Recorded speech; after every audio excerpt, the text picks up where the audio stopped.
Weird Australian laws you didn't know still exist in Australia. Let's face it, Australia is known for a lot of things. Stunning beaches, adorable kangaroos, deadly snakes, and of course Vegemite. Which is still up for debate on whether it's a national treasure or a salty mistake. But here's something you might not know. Scattered across this sunburnt land are laws so strange, so oddly specific that you'll be left wondering, was someone just bored when they made these up? In today's video, we're diving into weird Australian laws that still exist today, and trust me, some of these are going to make you pause and think, wait, this is real. Why is this video important? Well, aside from the entertainment factor, these laws can actually get you fined in certain states if you break them. So whether you're a tourist planning a trip here, a new migrant, or a curious local, you might just avoid a surprisingly expensive mistake. Before we get started, make sure to hit that subscribe button, give this video a big thumbs up, and leave a comment below if you've ever heard of or experienced a weird law in Australia yourself. Let's start with something from Victoria. It's actually illegal to change a light bulb if you're not a licensed electrician. Yes, you heard that right. In Victoria, technically you could be breaking the law just by trying to swap out a busted globe in your kitchen. This came from safety regulations because electricity can be dangerous, but it still sounds bizarre that you'd need to call in a professional for something most people can do in 30 seconds. Imagine telling your mates you got fined for lighting up the wrong way. Over in Western Australia, there's a rule that says you can't have more than 50 kilograms of potatoes unless you're part of the Potato Marketing Corporation. This is not a joke. In fact, Western Australia even had a potato police. Inspectors who could stop and search your vehicle for illegal spuds. It's like a gangster movie, but instead of bags of cash, it's sacks of potatoes in the boot. This law came from controlling the potato market decades ago, and although it's rarely enforced now, it technically still exists. Now let's head to Queensland. If you own a pet rabbit, you could be in big trouble.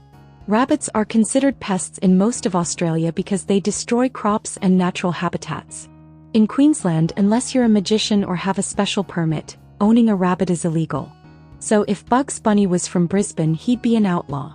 Here's another strange one. In South Australia, it's illegal to disrupt a wedding or a funeral. Now you might think, well, obviously, who would do that?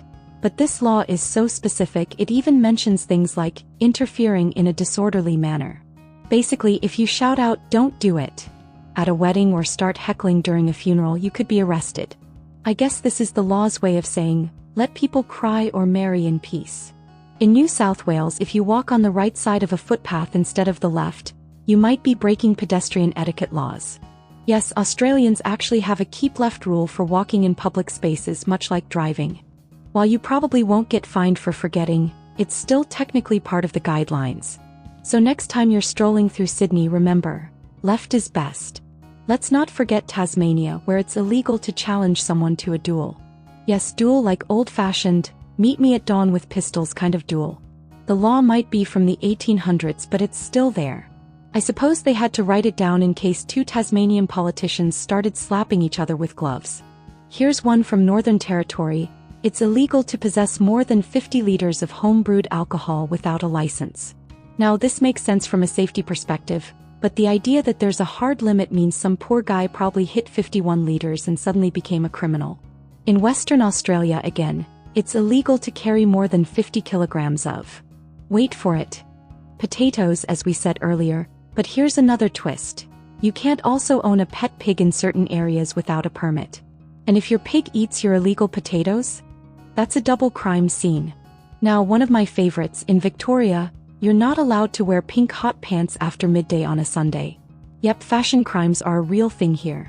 This is an old law probably designed for public decency in the past, but the fact that it specifically calls out pink hot pants is hilarious. Imagine the police pulling someone over. "Excuse me, ma'am, it's 12:05 p.m. Pink shorts are now a threat to society."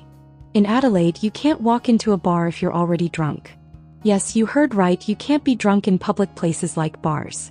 Which is ironic because that's usually where people become drunk. The rule is about preventing disorderly behavior, but it still sounds like the chicken and egg problem of Australian pub culture. Over in Sydney, taxi drivers are legally required to carry hay in their boot. This comes from the days when taxis were horse-drawn, but the law was never fully removed from the books. So technically, a modern Sydney cabbie could be breaking the law if there's no hay back there. although I doubt any officer is checking trunks for livestock feed. There's also a law in Western Australia that bans people from cleaning or repairing their car on the street. This was meant to keep neighborhoods tidy, but it means if you decide to give your car a wash in front of your house, you might technically be breaking the rules. In Queensland, you can't sing obscene songs in public. While that sounds fair enough, it's still funny to think there's an actual law that could see you fined for belting out an R-rated karaoke version of a pop song at the beach. One of the stranger ones for travelers. In certain Australian states, it's illegal to take more than 20 kilograms of seafood in one day from public waters. Again, this is for sustainability, but it's oddly specific. So if you're a seafood lover, maybe leave the forklift at home. Here's the thing about these laws: while some are enforced, many are old and outdated, but they remain in the books because removing them takes effort, paperwork, and political will. And honestly, I think some are left there for comedy value. If you're coming to Australia, it's unlikely you'll be arrested for wearing pink hot pants, but it's good to know these quirky little rules exist. They're part of what makes Australian history so fascinating and sometimes downright hilarious. So tell me in the comments, have you ever accidentally broken one of these weird laws? And remember, subscribe to Australia Tales for more unique Aussie content, from bizarre traditions to hidden travel gems.